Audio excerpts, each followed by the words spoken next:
Hello friends, welcome to my channel. आज हम organic chemistry के कुछ इंपॉर्टेंट क्वेश्चंस डिस्कस करेंगे और हमारा आज का जो टॉपिक है वो है हेट्रोसाइक्लिक कंपाउंड्स। हेट्रोसाइक्लिक कंपाउंड्स क्या होते हैं कि मतलब कोई भी साइक्लिक कंपाउंड जिसमें कार्बन और हाइड्रोजन के अलावा और कोई एलिमेंट प्रेजेंट हो।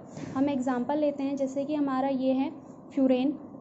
इसमें जो है ये एक साइक्लिक कंपाउंड है, ठीक है। इसमें कार्बन और हाइड्रोजन के अलावा, जैसे यहाँ पे कार्बन हाइड्रोजन प्रेजेंट है, उसके अलावा एक अलग एटम जो प्रेजेंट है वो है ऑक्सीजन, ठीक है। इसी एटम को हम हेट्रो एटम कहते हैं और इस पूरे कंपाउंड को हम क्या कहेंगे, हेट्रोसाइक्लिक कंपाउंड।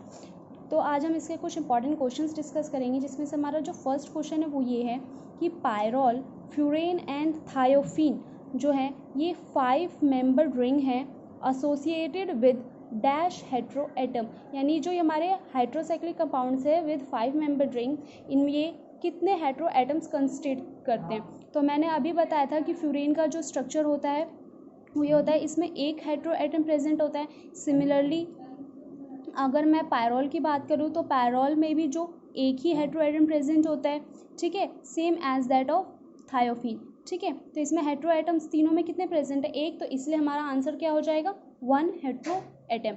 ओके, जाओ नेक्स्ट क्वेश्चन क्या है, what kind of reaction does heterocyclic compound undergoes. मतलब किस टाइप के रिएक्शंस जो हैं हेट्रोसाइक्लिक कंपाउंड जाते हैं, तो वो इलेक्ट्रोफिलिक सब्स्टिट्यूशन रिएक्शन जाते हैं, ठीक है। नाउ थर्ड क्वेश्चन क्या है हमारा, what is the valency of carbon in 5 membered heterocyclic compounds. यानी 5 मेंबर हेट्रोसाइक्लिक जो कंपाउंड्स है उसमें कार्बन की वैलेंसी कितनी होती है, 4।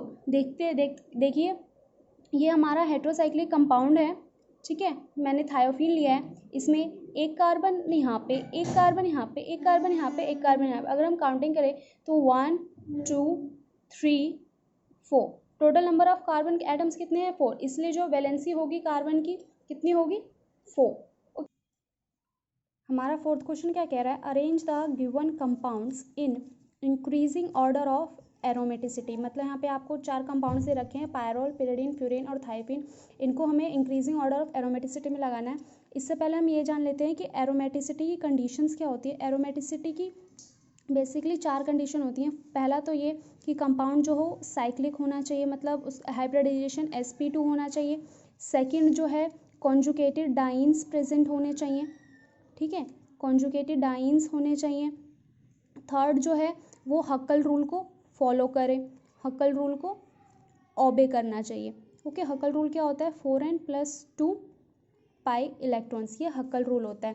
तो हम बात करते हैं फ्यूरेन की। फ्यूरेन जो है वो लेस एरोमेटिक होता है एज़ कम्पेयर टू अदर। तो लेस एरोमेटिक क्यों होता है कि फ्यूरेन में जो है वो ऑक्सीजन प्रेजेंट होता है। ऑक्सीजन जो है वो मोर इलेक्ट्रोनेगेटिव होता है, तो ये अपने एटम्स को अपनी तरफ अट्रैक्ट करता है। ये शेयर नहीं करता अपने इलेक्ट्रॉन्स को अदर से as compare to pyrrole, thiophene and pyridine. Pyrrole में क्या होता है, नाइट्रोजन ये भी ज़्यादा इलेक्ट्रोनेगेटिव होता है, इसलिए इसकी एरोमेटिसिटी कम होती है as compare to thiophene. Thiophene में सल्फर होता है, तो ये भी इलेक्ट्रोनेगेटिव होता है, लेकिन ये easily as compare to these to donate कर देता है अपने इलेक्ट्रॉन को, इसलिए ये ज़्यादा एरोमेटिक होता है फ्रॉम पायरोल एंड फ्यूरेन, ठीक है। तो हमारा जो एरोमेटिसिटी का ऑर्डर क्या होगा, वो होगा furan, pyrrole, thiophene and pyridine. Aromaticity की कंडीशन याद रखिएगा कि यही कंडीशंस होती हैं, ठीक है, for a compound to be aromatic. Now जो नेक्स्ट क्वेश्चन क्या है, out of pyrrole and amine which is less basic in character.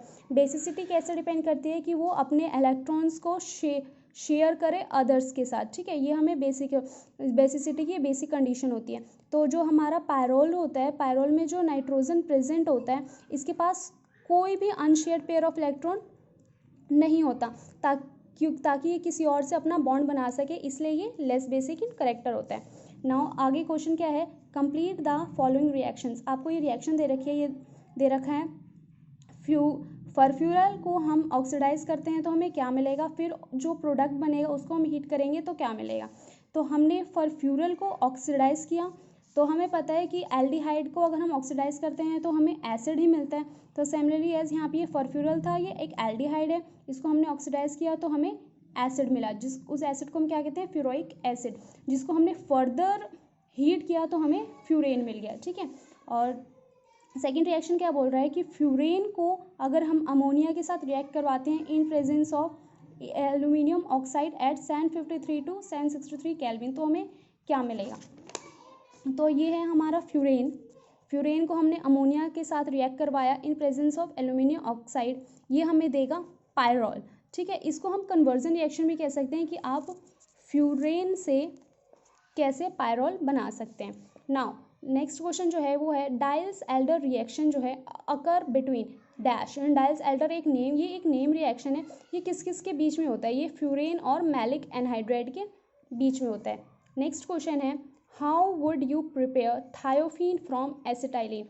मतलब है कि ये रिएक्शन है कि आप थायोफीन को कैसे बना सकते हैं एसिटाइलिन की हेल्प से। तो ये है हमारा एसिटाइलिन, जिसको हम इथाइलिन भी कहते हैं या फिर हम इथीन भी कहते हैं, इथाइन सॉरी, ये हमको इसको इथाइन भी कहते हैं, जिसको हमने H2S के साथ रिएक्ट करवाया in presence of aluminium oxide at 673 kelvin, तो ये हमको देगा थायोफीन।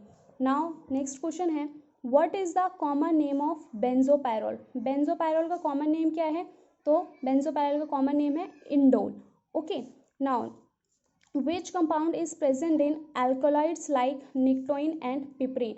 यानी जो एल्कोलाइड्स होते हैं निक्टोइन और पिपरीन में, उसमें कौन सा कंपाउंड प्रेजेंट होता है, तो उसमें पिरिडीन प्रेजेंट होता है।